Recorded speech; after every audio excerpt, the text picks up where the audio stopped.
Good morning, જય માતાજી, જય મા ખોડલ. ચલો, આજે તો સવારમાં જ એક મસ્ત ટોપિક મુદ્દો મળી ગયો અને વિચાર્યું કે આની ઉપર ખુલીને થોડીક નાનકડી વાત કરીએ. તો મુદ્દામાં એમ છે કે આજે ઉઠીને તો મને એક મારી 3-4 મિત્રોએ સેમ પોસ્ટ મોકલી, જે અમારા સમાજના એક બેને લખી છે અને જે આજકાલ લખી રહ્યા છે. તો વાંચતી તો હોવ જ છું હું ઘણા બધા, કારણ કે મને ખુદને લખવું ગમતું હોય છે અને સારી પોસ્ટ હોય, સારું લખાણ હોય તો રિએક્ટ પણ કરતી હોઉં છું, કમેન્ટ કરતી હોઉં છું, લાઈક કરતી હોઉં છું. પણ જે લખાણ મને ગળે ના ઉતરે, સચોટ ન લાગે, એને ઉપર આપણે કોઈ રિએક્ટ નથી કરતા, બરાબર. હું પહેલેથી કહું છું કે લાઈક એવી વસ્તુની ઉપર હોવી જોઈએ તમારી, કે લાઈક ઉપરથી પણ તમારું વ્યક્તિત્વ ઝળકે. કે તમે કોઈ વાહિયાત વિડીયો હોય ને એની ઉપર તમારી લાઈક હોય ને તો માણસ સામેવાળો બહુ સમજદાર ને હોશિયાર હોય ને એ પકડી લે કે ભાઈ આ માણસ તો આમ તો બહુ ડાયો અને હોશિયાર છે, તો એને આવા વલ્ગર ને આવા ખરાબ એક નંબરના વાહિયાત વિડીયોમાં કેમ લાઈક કર્યું છે. મારી જેવી તો ન્યા સુધી વિચારી લે, બરાબર. તો હું લાઈક જલ્દી એવી પોસ્ટ કે એવી કોઈ વિડીયો ઉપર નથી આપતી, બરાબર. કમેન્ટ તો બહુ દૂરની વાત, કમેન્ટ તો ત્યારે જ લખતી હોઉં છું, મારો ટાઈમ ત્યારે જ બગાડું લખવામાં કે જ્યારે મને એવું લાગે કે સામેવાળો વ્યક્તિ વજનદાર છે અથવા તો એની વાત વજનદાર છે, બરાબર. વ્યક્તિ વજનદાર એટલા માટે કીધો કે એ લગભગ ક્યારેય ખોટું ન લખતો, એને વજનદાર કહેવાય. તો બધા જો અહીંયા કોઈ માથે ઓઢવું નહીં, ઓઢી લ્યો તો કઈ લાંબો ફેર નથી પડતો પહેલેથી જ. તો લેખક કે કોઈ કવિ હોય, કોઈ સંગીતકાર હોય કે કોઈ સાહિત્ય કલાકાર હોય કે કોઈ પણ કલાકાર હોય, પહેલા તો કલાકારની કોઈ કાસ્ટ નથી હોતી. કલાકાર સર્વવ્યાપી હોય છે, એ સર્વત્ર હોય છે, એની કોઈ કાસ્ટ, નાત, જાત એનું કંઈ હોતું જ નથી. હા, એને જન્મ લીધો એટલે એનું જ્ઞાતિ, એનું ગોત્રની બધું એના નામથી ઓળખાય ખરું, બરાબર. પણ એ સર્વત્ર હોય છે, એ બધા માટે સરખો હોવો જોઈએ, બરાબર. તો આજે મારે એક બેનના પોસ્ટના એવા શબ્દો હતા જે મને મારી 3-4 મિત્રોએ પોસ્ટ શેર કરી હતી કે તમે આના વિશે શું કહો છો એમ. મેં આના વિશે હું કોઈ વિડીયો નહીં બનાવું, પણ હું મારે લાઈવમાં ચોખવટ એક વાતની જરૂર કરીશ. તો વિડીયોના શબ્દ હતા એ બેનના કે પટેલ પટેલ પટેલ બહુ આપણે બધા કરીએ છીએ, પણ પટેલ લોકોએ કેવું કર્યું છે, આડાવાડા કર્યા છે. આપણે સરદાર પટેલ સાહેબના વંશજો છે, એ પણ સરદાર સાહેબ તો 18 વર્ણને હારે લઈને હાલવાવાળા વ્યક્તિ હતા વગેરે, બરાબર. તો બેન, 1947માં દેશ આઝાદ થયો, એ પહેલાનું ભારત કેવું હતું, પહેલાનું ગુજરાત કેવું હતું અને અત્યારનું ગુજરાત કેવું છે તમને મને ક્યાં નથી ખબર. અત્યારે કોઈ સાચું નથી બોલી શકતા, પણ સરદાર પટેલની વાત જ જવા દો. સરદાર પટેલ જેવા જો સમાજમાં એક સાથે 50 યુવકો હોત ને તો સમાજની આજની દિશા કંઈક અલગ હોત, બરાબર. એ ભાગ્ય કોઈ એવો વિરલ આત્મા પેદા થાય દરેક કાસ્ટમાં. પણ સરદાર સાહેબને યાદ કર્યા એટલે મને એમ થયું કે વાત કરવાની જરૂરી લાગી. તો સરદાર સાહેબે 18 વર્ણને એક કરીને હાંક્યા હતા, પણ સરદાર સાહેબ છે એને કઈ અટક તો નહોતી ફેરવી નાખી. એને ક્યાંય એવું તો નહોતું જ કીધું કે પટેલ છે આવા છે તેવા છે. બેને એવું લખ્યું છે કે સોસાયટીના ગેટ ઉપર બોર્ડ લગાવેલા હોય કે પટેલ સમાજ સિવાય કોઈ લે વેચ ન કરવી અથવા તો કોઈ એને ભાડે ન આપવું એમ. તો હાલો ને ભાઈ, માની લીધું કે પટેલ સમાજની સોસાયટીમાં આ બોર્ડ હોય, બરાબર. હું પોતે રહું છું રેસિડેન્ટમાં, અમારી 12 બોર્ડ લાગેલું જ છે, પણ એ લોકોની સોસાયટીમાં તેવા બોર્ડ નથી લગાવેલા ને કે પટેલ સમાજ અહીંયા રહેવા ન આવવું, પટેલ સમાજને આ લે વેચ ન કરવી, પટેલ સમાજને ભાડે ન આપવું, એવું એ લોકોએ તો નથી લગાડ્યું ને. બધી કાસ્ટનું આવી ગયું અમે. તો એકાદી વાર 15 દી ત્યાં 20 દી કે મહિનો રોકાવા જાવ, ને રહેવા જાવ, રેન્ટ ઉપર વયા જાવ. આપણે ખરેખર સચોટ કલાકાર છીએ, સચોટ લેખક છીએ, સચોટ બધી રીતે લખતા વાંચતા આવડતું હોય, બોલતા, તો આપણે પણ અહીંયા વયા જાવ. એટલે ખબર પડે કે આપણા વડીલોએ જે આડાવાડા વર્ણ વ્યવસ્થા કરી છે એ હું કામ કરી છે, બરાબર. બાકી ખુલ્લે આમ દિન બે દિન ગુજરાતમાં દાદાગીરી, લુખાગીરી વધતી જાય છે. તમને મને ક્યાં નથી દેખાતી? તમારા આજુબાજુમાં નથી દેખાતી કે તમારા કઈ ઘટનાઓ, દુર્ઘટનાઓ નથી ઘટતી? આખું ખોલો બેન, લખવું હોય તો સચોટ લખો. લખશો તો ગમશે, સમાજ તમને ટેકો આપશે, સમાજ વધાવશે તમને. બાકી ફોલોવર તો આજકાલ વાહિયાત લોકો વાહિયાત વિડીયો બનાવીને વધારી લે છે. ફોલોવર વધારવા એટલે મને આપણા સમાજના એક મોભાદાર માણસે કીધું હતું કે કૃષ્ણાબેન, ફોલોવર વધારવા એટલે ગુજરાતમાં કોઈ નવી વાત નથી. તમે કોઈ એવા નામચીન વ્યક્તિ, કોઈ પ્રખ્યાત પ્રતિષ્ઠિત વ્યક્તિ છે એનો વિરોધ કરી લો, તમે ફેમસ થઈ જાઓ. મતલબ એમ મમરા ચણા જેવું છે કે ફેમસ થવું, પણ ફેમ સાથે જીવવું અને ફેમને પચાવવું ની બહુ અઘરી વાત છે. એ તો જે ફેમસ થયા એને પૂછજો કે ડગલે ને પગલે એને સાચી ખોટી ઉપેક્ષાઓનો ભોગ બનવો પડે છે, સાચા ખોટા આક્ષેપો લગાવે છે લોકો એની ઉપર. આ બધી વસ્તુનું ક્યાં રિએક્ટ, બરાબર. તો આ વસ્તુ હોય છે એટલે ફેમસ થવા કોઈ પણ હદ સુધી ન ગીરી જવું. બાકી લોકો તમને ઓળખતા હોય, ઓળખતા જ હોય છે, મને તમને બધાને કે કોણ કેવું છે. અહીંયા વાત સમાજની આવી એટલે મને રિએક્ટ કરવાનું મન થયું. બાકી સરસ તમે લખતા હો તો તમારી નજર ઉપર સારું જ હોય, આપણે તો કહી ન શકીએ કે તમારા કરાય ને તમારા ન કરાય. પણ સમાજની વાત થઈ, સરદાર પટેલની વાત થઈ હતી એટલે મને વિચાર આવ્યો કે આપણે થોડુંક રિએક્ટ કરવી, કે હું આવા વિચારો ધરાવું છું કે ભાઈ તમને એવું લાગતું હોય કે પટેલ સમાજની સોસાયટીમાં આવા બોર્ડ લાગેલા છે કે કોઈને મકાન ના આપવું, તો એ અન્ય સમાજની સોસાયટીમાં ક્યાંય બોર્ડ લાગેલા નથી. તો આપણે મહિનો 2 મહિનો ત્યાં રહેવા વયું જાવ એટલે તમને પ્રેક્ટિકલી એક્ઝામ્પલ મળી જશે. બરાબર, કે શું કામ ના પાડે હશે, શું કામ ના પાડે હશે. બરાબર, બાકી દિન બદિન જે લવ જિહાદના મુદ્દાઓ જે ઉછળી રહ્યા છે ને સમાજમાં, દેશમાં, રાજ્યમાં, એ કઈ ઓછા નથી. ન ખબર હોય તો કામરેજ પોલીસ સ્ટેશને જઈને ફાઇલો જોઈ લેજો. બરાબર, પેલા બહાર જાઓ, જાણો હકીકત શું છે, આ વાત પાછળનો મર્મ શું છે, હું કામ આ વાત લાગુ પડાવી, આ બધી ખબર હોય ને. અને કદાચ મને એવું લાગે છે કે આજકાલ લોકોને ખબર હોય ને એટલે આપણે ગૌઢિયા કહેતા કે જાગો છો તો હું કામ પથારી પલાળો છો. ખબર જ હોવા છતાં હું કામ અમુક મુદ્દાઓ છેડતા હોય છે.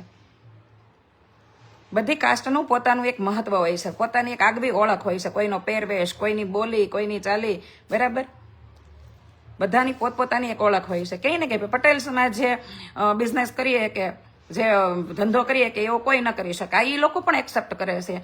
એવું આપણે પણ કહેવાનું કે અરે મોટા મોટા કવિઓ સ્ટેજ ઉપર બોલે છે કે આ ધાબળિયું વરણ છે, આ બધું વરણ છે ને ખુમારી વાળું છે, આ છે તે છે. એ લાંબુ લાગણીમાં નથી વહી જતું. અને આપણે દીકરાને પગમાં વાગ્યું હોય ને તો આપણે 4 દિવસ તો દીકરાને સ્કૂલે ન જવા દેતા, એટલા અંદરથી લાગણીશીલ થઈ જાય છે ને એટલા બધા ખોખલાય થઈ જાય છે. બરાબર, એનો એકનો એક કે 2 દીકરા હોય ને તો સરહદ ઉપર લડી જતા હોય. આવી કોમ છે. આ 2 ભેગું કે કોઈ દિવસ થઈ જ ન હોય કે. બરાબર, થઈ જાય કદાચ એવી કોઈ મિત્રતા હોય કે એવી સમજણ શક્તિ હોય, પણ આગળ જતા વિચારો ટકરાય. બરાબર, એકાદાને સામે વાળો નમાલો લાગવા મળે, એકાદાને સામે વાળો બાધેડો લાગવા મળે, તો આ બધી પરિસ્થિતિ ઊભી થાય. એનાથી ખાસી વિપરીત પરિસ્થિતિઓ છે જે હું આમાં ન કહી શકો. કદાચ કહું તો સાચું છે તો મરચા લાગી જાય. આખી દુનિયાનો પ્રોબ્લેમ છે કે તમે સાચું ન સ્વીકારી શકતા, નહીં તમારી પ્રોબ્લેમ છે. બાકી હકીકત તો એ જ છે. છોકરાઓને પરેશાન કરવા, રસ્તા ઉપર કેટલી આજકાલ દાદાગીરીઓ, લુખાગીરીઓ જોઈએ છે. શું કે તમે અજાણ્યા છો? તો શરમ આવી જોઈએ. બરાબર, એટલા માટે અમુક વર્ણ વ્યવસ્થા આપણા વડીલોએ કરી છે. જો તમે એમ કહેતા હોય કે અમે ખોટા છીએ તો વડીલો તો સાચા જશે ને, તમારા ઘરમાં બેઠા છે ને અમારા ઘરમાં બેઠા છે. તો વડીલોએ કરેલી આ વર્ણ વ્યવસ્થા છે, વડીલોએ કરેલા રીતિ રિવાજ છે. બરાબર, તો આ જે છે એ બધું બરાબર જ છે. એ આપણી કરતા બહુ હોશિયાર હતા. એને સાયન્સના સ્ટુડન્ટ એ નહોતા, પણ એને ખબર હતી. એ વૈજ્ઞાનિક દ્રષ્ટિએ હાલતા અને શાસ્ત્રો કતે હાલતા. ઇતિહાસની એને ખબર હતી અને એ ખબર હતી. એને કે 5 દિવસ સ્ત્રીઓને આરામ કરવા માટે એટલે નહોતું કીધું કે એ આભડસેટ છે. એટલે વડીલોએ એટલા માટે કાઢ્યું હતું કે એ બહુ સંઘર્ષ કરતી, સ્ટ્રગલ કરતી, આખો દિવસ મહેનત કરતી સ્ત્રીઓ હતી. એને 3-4 દિવસ આરામ મળે ને એટલા માટે આ વ્યવસ્થા ઊભી કરી હતી. એવી કેટલી વ્યવસ્થા કે જેમાં એને સ્ત્રી માટે, સમાજ માટે, બાળકો માટે, ના ભવિષ્ય માટે બહુ સારા વિકલ્પ પસંદ કર્યા હતા. આ ઘૂંઘટ પ્રથા એમાં જ આવતી હતી. બરાબર, આ ગઈ પછી તમે હું બધા જોઈએ છીએ અત્યારે ખુલ્લે આમ આપણે સેક્સની વાતો કરી રહ્યા છીએ, ખુલ્લે આમ ક્લીવેજ બતાવી રહ્યા છીએ, ખુલ્લે આમ તમારા પ્રાઇવેટ પાર્ટ્સ અત્યારે પ્રદર્શિત કરી રહ્યા છીએ. તો શું છે, આપણે વડીલોને અનુસરવાનું બંધ કર્યું એટલે આ બધી વસ્તુ આપણે જોવા મળી. નકર એક સમય હતો કે પોતાની જ પત્નીનું મોઢું પોતે બેડરૂમમાં જઈને ત્યારે જોવા મળતું સુહાગરાત ઉપર. એટલું સ્ટ્રિક્ટ હતું. એમાંથી આપણે એટલા વાહિયા થઈ ગયા છે ને કે એની વાત જ પૂછવામાં. વાહિયા તો ઠીક, પણ અમુક સમાજની દીકરીઓને જોવા માટે કે લિટરલી આમ એમ થતું કે એ ફલાણા ભાઈ છોકરી છે, એને જોવા ક્યાંથી મળશે, આપણને એકવાર જોવા મળે. આ રાજકુમારીઓ માટે આ વાત થઈ રહી છે. એ આજકાલ તો આની અંદર જોવા મળી જાય છે સોશિયલ મીડિયામાં. તો આપણે દાડેથી એક અલગ દિશામાં જઈ રહ્યા છીએ. તો ત્યાં એવી કોઈ વસ્તુ ઉમેરવાની જરૂર નથી. સરદાર પટેલનું નામ બિલકુલ ન લેતા બાપા. ક્યાં એ મહાન પુરુષ ને મહામાનવ, અને ક્યાં આપણી જેવા તુચ્છ લોકો જે સાચું બોલી નથી શકતા, સચોટ લખી નથી શકતા, અને ઉપરથી વાત કરીએ છીએ મોટી કે અમે આ સમાજમાંથી છીએ, અમને આ સમાજનું ગૌરવ છે, અમે આ સમાજના છીએ, આ સમાજે અમારા સમાજ આવો છે, અમે સમાજના આવા છીએ. મોભી સમાજમાં બનતી વાહિયાત ઘટનાઓને હોતે કહો કે અમારા સમાજમાં આવી વાહિયાત ઘટના ઘટી, આજે હું બહુ શરમજનક પરિસ્થિતિમાં મુકાણી છું કે અમારા સમાજની છોકરી એક છોકરાએ કર્યું. ત્યાં તો કોઈ આમ તરત મૌન ધારણ કરી લે. ઓલા બેન ઓલા નથી, ઓલા કેવા બેન જોશી જમાવટ ચેનલના, એમણે નથી કીધું કે જયારે તમારા સમાજનો કોઈ દીકરો બહુ સારું કાર્ય કરીને આવે એટલે તમે આખો સમાજ એના ઉપર પોસ્ટ લખવા મળે, મૂકવા મળે, એના ફોટો વિડીયો, અમારા સમાજનું ગૌરવ, અમારા સમાજનું ગૌરવ. પણ તમારા સમાજમાં કોઈ દીકરો કોઈ છોકરીનો રેપ બેપ કરીને આવે કે કોઈ છોકરો કોઈને હત્યા બત્યા કરીને આવે ત્યારે કેમ નથી એવું લખતા કે અમારા સમાજનું આ શરમજનક પરિસ્થિતિ, ઘરેણું, આ તે. સમાજ કરવું હોય ને એને દરેક પરિસ્થિતિનો સામનો કરવાની ત્રેવડ રખાય, નકર જીવાય ખાલી. સમાજ છે ને તમારી મારી ઘરે હશે ને સલાહ આપવા આવે, એ દાણા નાખવા ન આવે. આ નાનપણની પોતાનો અનુભવ કહું છું. બરાબર, એ તમે 2 રાત ભૂખા હોઈ ગયા હોય ને તો તમને એમ કહેવા ન હોય કે તમે જમ્યા કે નથી જમ્યા. એ તમે કન્યાદાન વગર હાહેરે એવા હોય ને તો તમને એમ નથી કહેવા પૂછવાનો કે તું કેમ રડતી રડતી વી એવી તારે આલે 5-25 રૂપિયા અમાર પાસે છે તો અમે આપી દઈ. એ સમાજ ખાલી સમૂહ લગ્નમાં પોતાના નામ જ મોટા કરવામાં માનશે. એ સમાજ કે વ્યક્તિગત બાજુમાં પાડોશી હેરાન થતો હશે તો એને નહીં પૂછવા જાય કે ફલાણા ભાઈ તમારે તમ તારે ટેન્શન લ્યો અમે બેઠા હશે, કે અથવા તો ભાગ્ય હોય કોઈ એવો વિરલ આત્મા કે જે પાડોશીને મદદ કરે. પણ મોટા ભાગના સમાજના મોટા સમાજના કાર્યકર્તાઓ પોતે નામ બનાવવા માટે તકતીઓ ઉપર નામ લખાવશે. નહીં હોય તો ગમે ત્યાંથી આડાવળા બૂસ મારીને કાળા ધોળા કરીને. પણ એ પછી જેને ખરેખર જરૂર છે ને પોતાના પરિવારના સભ્યોને ત્યાં પૂછવાય નહીં જાય. એટલે સમાજને બહુ સાઈડમાં રાખી દો, સમાજ કરવામાં. અને અત્યારે પોતાના ઘરનું વિચારવા પૂરતું રહી ગયું છે. ખરેખર સમાજમાં એકતા હોત ને તો પેલા તો આ બોર્ડ લગાવ્યા છે ને લગાવવા જ ન પડે. ખરેખર સમાજમાં આટલી એકતા હોત જેટલી આમાં દેખાડો છો એને પ્રથમ પહેલા તો આવી નવી એકતા રિયલમાં હોત ને તો સોસાયટીની બહાર જે બોર્ડ લગાડ્યા છે ને લગાડવા જ ન પડે. એકતાનો મતલબ સમજાવશો ને? એકતા નથી ને એટલા બધી પરિસ્થિતિઓ ઊભી થઈ છે. આટલો બહોળો સમાજ પણ એકતાની કમી છે, બરાબર. તો એના લીધે અમુક પરિસ્થિતિઓ ઊભી થઈ છે. અને ન ખબર હોય ને તો રૂબરૂ ક્યારેક બહાર નીકળો, રસ્તાઓ ઉપર સમાજમાં ક્યાંક જાઓ એટલે ખબર પડે કે સમાજમાં ખરેખર શું હાલી રહ્યું છે, બરાબર. પોલીસ સ્ટેશનથી લઈને કોર્ટ સુધી હું હાલે છે ને ક્યારેક અનુભવ કરો. આ કર્યા પછી હું બોલી શકું છું. એટલે આવું હોય. ખાલી લખવાથી કોઈ મહાન માણસ નથી બની જતો. અનુભવ કર્યા પછી, એનો સામનો કર્યા પછી તમે જે બોલી શકો, લખી શકો ને, અને એ પણ સચોટ, ત્યારે માની લેવાનું કે ના તમે સચોટ અને સાચા લેખક છો, અને સાચા તમે સમાજના સેવક છો, અને સાચા તમે રાઇટર છો, બરાબર. બાકી આજકાલ તો ચોરેલું, સુપેલું, વાંચેલું, ગોખેલું, કોપી કરેલું એવું બધા બહુ લખતા હોય છે ને બોલતા હોય છે સ્ટેજ ઉપર. મને મારી બેસ્ટ ફ્રેન્ડ એક દિવસ એક વિડીયો મોકલ્યો, જે અમારા સમાજની બહુ મોટી લેખિકા છે અને સ્ટેજ શેર પણ કરી રહ્યા છે. સારી છે, 2 દીકરીની માતા છે એટલે આપણે એને કઈ કહેવાય નહીં. પણ મારી ફ્રેન્ડે એમ કીધું કે જો દીદી તમે કાલે વિડીયો બનાવ્યો હતો ને એનો, તમે કાલે જ લાઈવમાં જે વાત કરી હતી ને એનો આજે કે આ બેને વિડીયો બનાવ્યો એમ. મેં તો વાંધો નહીં, શબ્દો તો એકબીજા થોડા ઘણા બધાના લેતા જ હોય છે, પણ એ બેને બનાવ્યો તો સારી વાત છે. તો કહેવાનો અર્થ એવો હશે કે તમે આટલા મોટા લેખક હોય, આટલા મોટા તમે રાઇટર હોય, એટલા મોટા તમે વક્તા હોય, તો તમારો તો પોતાનો શબ્દ ભંડોળ હોવો જોઈએ ભાઈ. બોલો ત્યાં તમારે ખૂટવું ન જોઈએ. 2 કલાક બોલતા હોવ તો લખવા બેહો તો તમારી કલમ રૂકવી ન જોઈએ. એટલા તમને અનુભવ હોવા જોઈએ જીવનના. એટલી અંદરથી તમને ભગવાનમાં ખોડિયારની ને શારદાની, સરસ્વતીની તમારી ઉપર આશીર્વાદ હોવો જોઈએ. જ્યારે તમે લેખક બનો કે તમે કોઈ વક્તા બનો ને ત્યારે. પણ તમે કાંઈ વાંધો નહીં, તમે જે કરો છો યોગ્ય કરી રહ્યા છો, પણ સમાજને ગુમરાહ ન કરો. સમાજ ગાંડો નથી, બરાબર. એને જે વર્ણન વ્યવસ્થા કરી છે ને એ સચોટ જ કરી છે.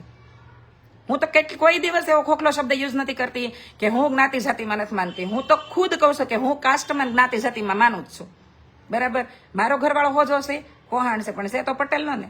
મેં લગ્ન તો એને રસ કર્યા ને, જિંદગી એને રસ કાઢી નાખી ને, બરાબર. તમને એક ઉંમરે ગમે એ સમાજનો છોકરો ગમી ગયો કે ગમે એ વ્યક્તિ તમારો મિત્ર બની ગયો, પણ તમે તમારા જીવનનું ડિસિઝન તો એવું કઈ નકામી વ્યક્તિ કરી જ નથી નાખ્યું કે જે આગળ જઈને તમારું મન સતત મૂંઝવા કરે, સતત તમે મૂંઝારો અનુભવો કે એના સમાજ તમને એક્સેપ્ટ ન કરે, એના સમાજના રીતિ રિવાજો તમને ગળે ન ઉતરે, એના સમાજમાં જઈને તમને એ સ્થાન ન મળે જે તમે એના હકદાર હો, બરાબર. એટલે છે ને જે વ્યવસ્થા કરી છે ને ગૌઢિયા એ બરોબર જ કરી છે. ન ફાવતું એને ભરી વળીની વાત કહી દઉં છું કે કદાચ આલો સોસાયટીના ગેટ ઉપર એવા કેમેરા લગાડેલા છે બોર્ડ. ફરીથી એક વાત પાછી કહી દઉં કે પટેલ સિવાય કોઈને લેવેચ ન કરવી કે ભાડે ના આપવું, તો એ લોકોના ગેટ ઉપર ક્યાંય એવા કેમેરા નથી લગાડ્યા, બરાબર. એ લોકોના ગેટ ઉપર ક્યાંય એવા કેમેરા નથી લગાડ્યા. તો આપણે 5-6 મહિના ત્યાં રહેવા વયું જવું, એટલે અમારે તમને કેવું જ નહીં પડે કે હું કામ આવા બોર્ડ લગાડ્યા છે. તમને જાત અનુભવ થઈ જશે કે અમુક વસ્તુ તમે ભાઈએ ન સમજે, કોઈને કહીએ ન સમજે, એટલે અમુક વસ્તુ માટે તમારે અનુભવ જ જોઈએ. અનુભવ તો કહે ને કે એને ઠોકર વાગશે ને તઈ એને ખબર પડશે. અત્યારે તો વીતી હોય એ જાણે, જેને ખબર હોય ને એને ખબર છે કે આ બધી વસ્તુ હું કામ કરી છે, પણ જેને ખબર ન હોય કદાચ ખબર છે તો આંખવાડા કામ કરે છે, એવા લોકોને તો સચોટ અનુભવ થાય ને તઈ ખબર પડે કે ના ના આપણી સોસાયટીને ગેટ આ કેમેરા આ બોર્ડ લગાડવાનું કારણ શું હતું, બરાબર. અને બહુ નસીબદાર છો કે તમે જે આ યુથમાં જીવી રહ્યા છો. હું તો એ વાતથી ને ડરવા માંડી છું અત્યારથી કે આ સોસાયટી વાળો યુથ એક દિવસ વિકાઈ જાય તો મને તો બહુ ભવિષ્યની ચિંતા થાય. આજે સવારમાં બેઠી હતી અને જો કોઈ બનાવેલી વાત નથી, અહીંથી તમને છે ને અમારી ઘરનો કૃષ્ણ ભગવાનનો ફોટો બતાવું, બરાબર. આમાંથી ક્યાંથી બેક કેમેરો થાય છે? ભગવાન શ્રી કૃષ્ણનો ફોટો છે. જો આ સવારમાં સુતા ભગવાન શ્રી કૃષ્ણ સામું જોઈને મને વિચાર આવ્યો, બરાબર. મારો વિચાર અહીંયા હું વ્યક્ત કરું છું, કોઈને માથે ઓઢવાની જરૂર નથી. મેં કીધું હે કૃષ્ણ, કરોડો લોકોને તમે કુરુક્ષેત્રના રણ મેદાનમાં તમે હણાવી નાખ્યા. એમાં બધાએ તમારા નજીકના રિલેટિવ હતા, બધાએ મોટા ભાગના, બરાબર. આ યુદ્ધ થયું એમાં સુવર્ણ કાસ્ટ થી લઈને ઓલ કાસ્ટ નું બલિદાન હતું. એમાં બધી કાસ્ટ આવી ગઈ ત્યાં અંદર, કોઈ સૈન્યો હતા ને કોઈ મહાવીર યોદ્ધાઓ હતા, પણ મેં તો કરોડો અક્ષોહિણીની સેનાઓનો તમે નાશ કરી નાખ્યો. ભગવાને કઈ હદે આ લોકોની ઉપર ગુસ્સો આવ્યો છે કે મેં જેને માનવ કરીને રમતા મૂક્યા હતા ને એ આજે રાક્ષસ વૃત્તિ ઉપર ઉતરી આવ્યા છે. બરાબર? તો આ વસ્તુ છે ને દુઃખદાયી છે. પછી ભગવાનને આવવું પડે એનું કારણ આ છે કે તમારી મારી જેવા કેટલાય સમાજમાં માણસો છે જે સચોટ બોલીએ કે છે, લખીએ કે છે, કંઈક ને કંઈક એક્શન લઈએ કે છે, કંઈક ને કંઈક આનો સામનો કરીએ કેમ છે. બધા એવા હોતો તો ઈશ્વરને થોડું વિચારવું પડે. એ સૌદ બ્રહ્માંડનું હેન્ડલ કરે છે, એને એટલી વસ્તુ હાટુથી અહીં ઠેઠ ન આવવું પડે. પણ આ બધું ભેળસેળ કરી નાખો ને તો ઈશ્વરને આવવું પડે. બરાબર? પણ એ મારા હાથની વાત રહી નથી. હું ખાલી સમજાવી શકું, કહી શકું કે આનું પરિણામ આ આવે અનુભવ પરથી, પણ બીજું આપણે આને માટે કંઈ કરી નથી શકતા. એ આપણે એક નબળાઈ કહેવાય ને, આ નબળાઈ સ્વીકારી લીધી છે. બરાબર? હું તો હજી એમ કહું છું કે ભાઈ અત્યારે જો લોકશાહી છે અને રાજાશાહી વાળી વાત હોત અને કદાચ હું દીકરી ન હોત તો હું પણ ક્યાંક બાર વટું ખેડી લેત. એટલો મગજમાં ક્યારેક ગુસ્સો આવે અમુક વસ્તુઓ જ્યારે સમાજમાં જોઈને થાય ને ત્યારે. પણ એ બધી વસ્તુ કાસ્ટની વચ્ચે હશે તો વચ્ચે આવી જઈશ. બરાબર? અને આ તોનો કોઈ નિચોડ જ નથી, એનો કોઈ ઉપાય જ નથી. એટલે સમજાય છે ને મારી આ વાત, એને વંદન. અને એ બધી બે જે લેખિકાઓ છે, લેખકો છે જે એમ કહે છે ને કે પટેલ સમાજની સોસાયટીમાં રહેવા નથી દેતા, નામ નથી દેતા, એને મારવા લાઈવ શેર કરી દેજો. બરોબર? કે અમે કદાચ તમને રહેવા નથી દેતા, પણ તમે તો બહુ સારા લોકો છો ભાઈ, ભગવાન તમારી અહીંયા અવતાર લઈને આવ્યા છે, તો તમે તો અહીંયા બોર્ડ નથી લગાડ્યા, તો હવે આ પહેલ તમે કરો કે આવો તમારા સમાજને અમે પ્રેમથી આવકારીએ છીએ, તમારા સમાજને અમે ક્યાંય એટલે ક્યાંય હેરાન કરવા નથી માંગતા અને બહુ સુખી જોવા માંગીએ છીએ, અમારે તમારી સાથે મિત્રતા કરવી છે અને અમારા સમાજના કે અમારી સોસાયટીના દરવાજા તમારા માટે દિલથી ખુલેલા છે. આવું બધું બતાવજો. બરાબર? બાકી લાંબુ કંઈ કહેવું પડે એમ નથી. બધા અહીંયા સુરતમાં જ રહે છે ને બધા ધાન જ ખાય છે, બધાને ખબર હશે હું શું કહેવા માંગુ છું અને હું કામ કહેવા માંગુ છું. સમજાય અને વંદન, ન સમજાય તો મારે કઈ ઘરે પગાર નથી આવતો. જય માતાજી.